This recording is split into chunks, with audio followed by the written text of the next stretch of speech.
Hi, my name's Phil. I like talking about politics, and the winner for the poll for today was in terms of the global damage that could be caused by Brexit, not just on the UK itself. And I think, despite the island mentality that a lot of Brexiteers espouse, or people in Britain in general, everything is very much connected in the world of politics and commerce.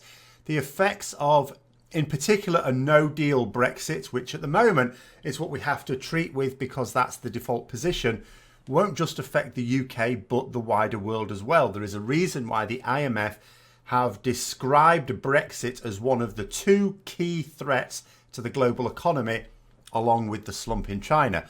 Now, the first and most obvious issue, of course, is going to be trade. With WTO tariffs and rules being applied, it's not just about the tariffs. The region hit hardest will, of course, be the UK itself. But aside from that would be the EU. The UK's economy is about a fifth of the EU's, and its removal without a deal is likely to result in a contraction of about 1.5%, it's believed. This is because EU countries trade a lot with the UK, and it is both the extra cost of that trade as well as the time it will take to transport goods that will increase after Brexit, after a hard Brexit at any rate. In addition, some trade will just be lost altogether. Now, the reasons for completely lost trade are likely to be as follows. One, if the cost increases to a point where consumers no longer feel it's worthwhile, of course, they're not going to buy those products. Two, food can't get through the checks before it spoils. Three, British companies won't be able to fly between EU destinations. As special dispensation, they don't have to do this. The EU are going to allow British companies to fly to the EU and from the EU back to the UK, just not within the EU. Lorry drivers may be unwilling to wait in long tailbacks, not just because it's boring, but because of the increased risk of illegal immigrants trying to find themselves on their lorry. It's much easier to get aboard a stationary lorry than it is a moving one, and they've sometimes tried that. Services may no longer be offered, as if there's not an agreement in place, and at the moment there's not going to be, for the UK to offer those as a third country, then they're not going to really be able to. And finally, imports of materials become too expensive, and particular businesses with tight profit margins may just fold. They won't be able to trade anymore, even if they're selling within the country, if they need materials that have gone up in price. Now, the UK, of course, will lose, well, not lose, pretty much 100% of its trade will be affected. Not absolutely every bit, because there are some countries, a very small number that we've got an agreement with, although even there, the trade can still be affected, because like I say, if we're trading goods to them that actually still rely somewhere in the chain, a country with which we don't have an agreement, it can still affect that as well. But pretty much 100% of the trade, even within the country, is going to be affected by this. So the expected contraction for the UK is about 4%. That would make it worse than the global crash of 2008, which affected every economy in the world. Now, I'm going to use my mind reading abilities here and point out that there's going to be a few people do the usual thing in the comments and going, oh, all these predictions, you don't know what's going to happen until it's happened. From the very same people, these same people who say you can't predict anything ever, it's impossible to predict anything, are the same people who say, oh, these countries are going into recession, and the EU is collapsing, it's going to collapse, it's not going to be here in a few years. Yeah, but you can't make predictions, can you?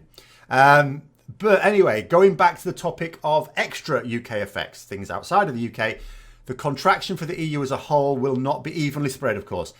As with all countries, you do the bulk of your trade with those closest to you, both geographically and culturally. For the UK, this is the EU in general terms, but more specifically Ireland. Now, Ireland will be hit very hard. The predicted contraction for Ireland is less than the UK, but not by much, unfortunately. The Netherlands and Belgium will also fare rather worse than the EU in general. Now, it'll also affect trade involving other nations with which we've got agreements or deals as a member of the EU, of course.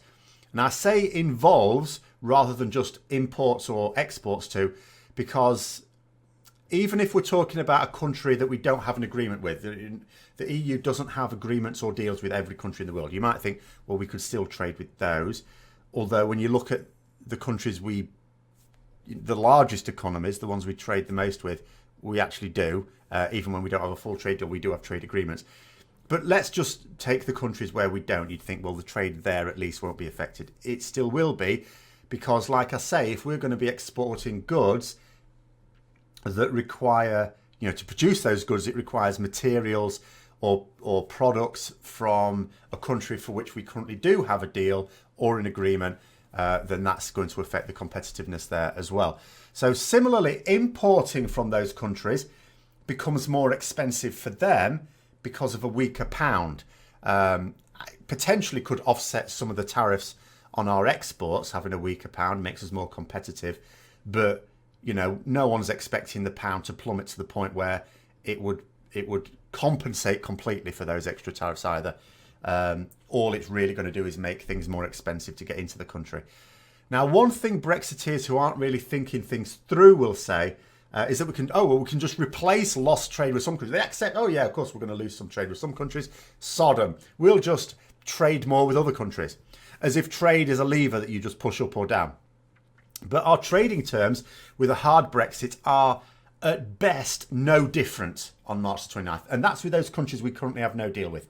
For those few countries, it's no different at all. And for the rest of the countries, the majority of the economies in the world, it will be much worse.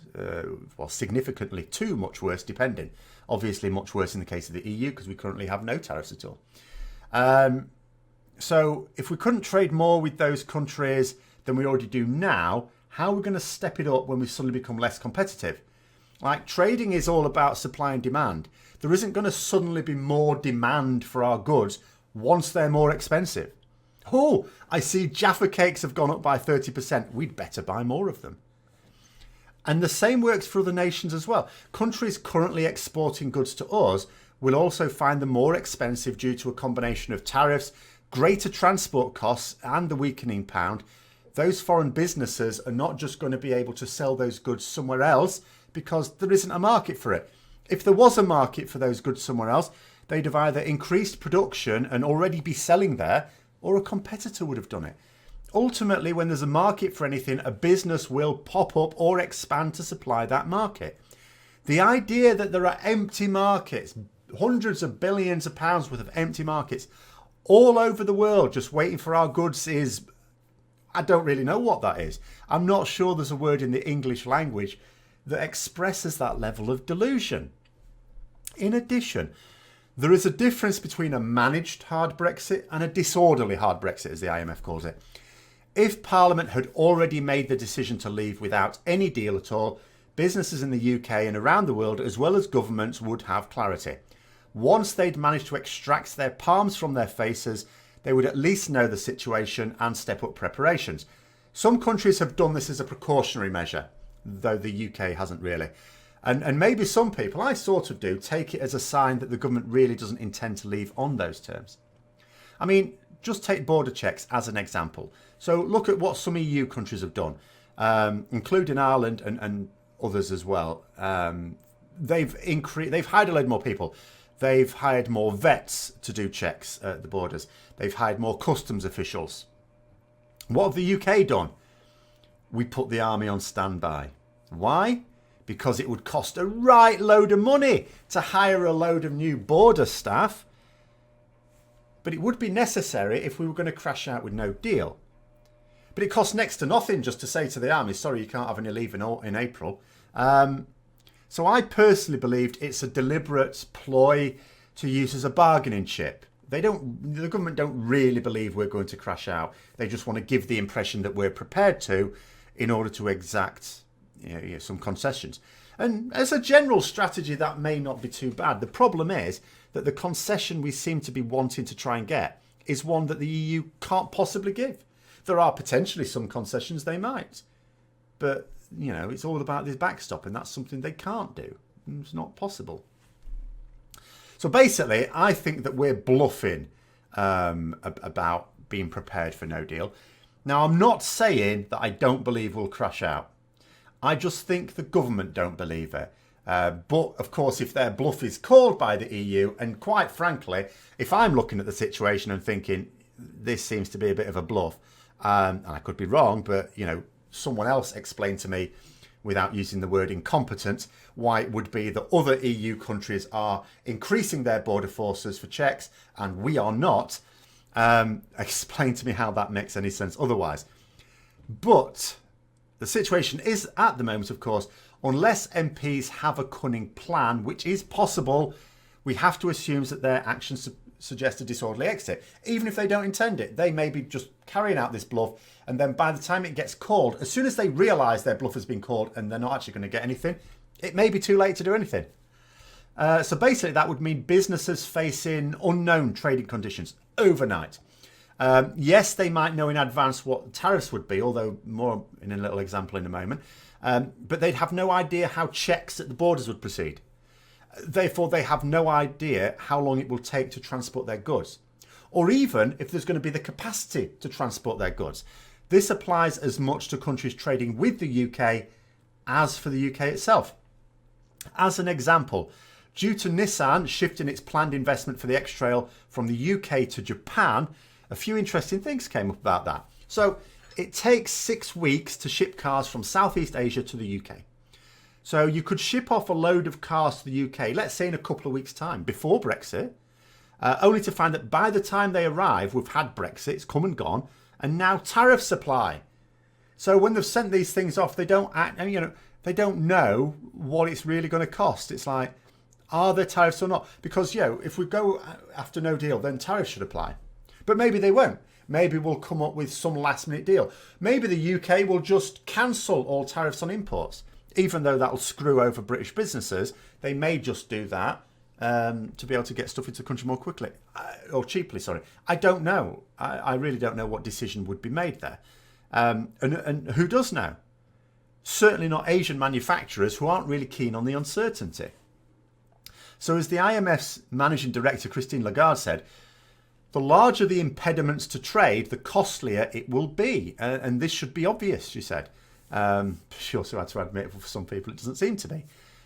Then there's the sudden disruption to one of the most powerful financial centres in the world, London. Without the necessary passports for these companies, their financial services can't be reliably offered. There aren't really WTO terms, there's very little in there about services. And if there's one thing people don't want, it's to let unreliable service providers handle their money. In order to avoid some of the worst effects of this outcome, financial service operators from London have been relocating to centres in other EU countries, with Dublin being a popular destination as it's still an English-speaking country and will definitely still be in the EU in a couple of months. Even many of the very wealthy individuals, like a certain Jacob Rees-Mogg, have also been transferring their holdings to Dublin and advising other people to do the same, whilst at the same time saying that Brexit will be marvellous for us all. Now, you could argue that with a lot of these financial centres moving to Dublin, and it's already many dozens of them, that might slightly offset the problems that Ireland's going to face if borders get thrown up, I suppose. But I don't know that it would cushion them that much. It may a little bit. But there have been other English-speaking centres set up in other nations, such as the Netherlands as well. So there's quite a lot of European countries sort of cashing in on this. And this is something where, even if we do come out with a deal at the end of it, a lot of that business is permanently lost now to the City of London. So there's going to be, even if we now, because it's so late in the day, even if we do come up with some sort of deal, there's still going to be some effects there. Then there's the political uncertainty. Now, stories abound, of course, of companies who have pulled investment from the UK, including some UK companies that have had to make a decision now. They can't wait to find out what's going to happen. And some of those have had to take that investment elsewhere. And the uncertainty over what the legal, economic and immigration status of the UK is going to be in a few years' time means that all companies will be reluctant to make further investments right now.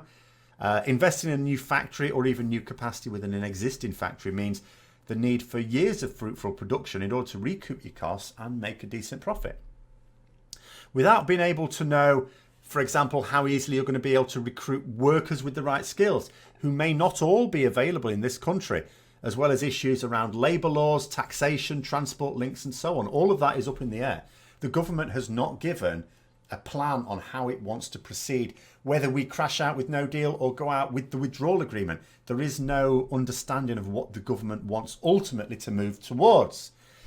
Now, given that party politics has been defeating sensible debate throughout the Brexit process, companies have also expressed doubts that the UK government is even in a position to provide a functioning post-Brexit economy anytime soon. This has inevitably disrupted the long-term plans of large businesses who may be able to implement contingency plans such as shifting production to another country, which doesn't help us, but also medium and small businesses who don't have the capacity to move operations to a more suitable area and are therefore possibly going to fold.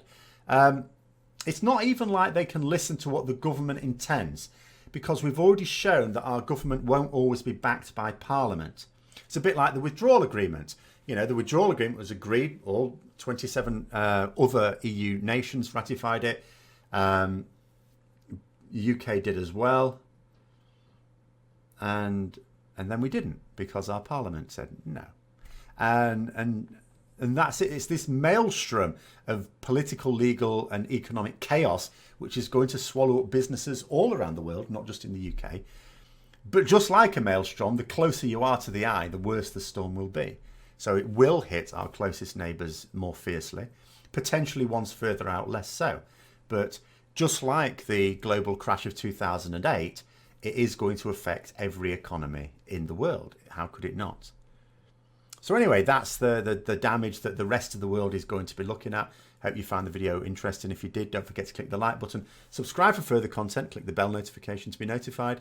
There will be a poll for the video coming out on Wednesday, because there's part 2 of the one I did yesterday coming out tomorrow.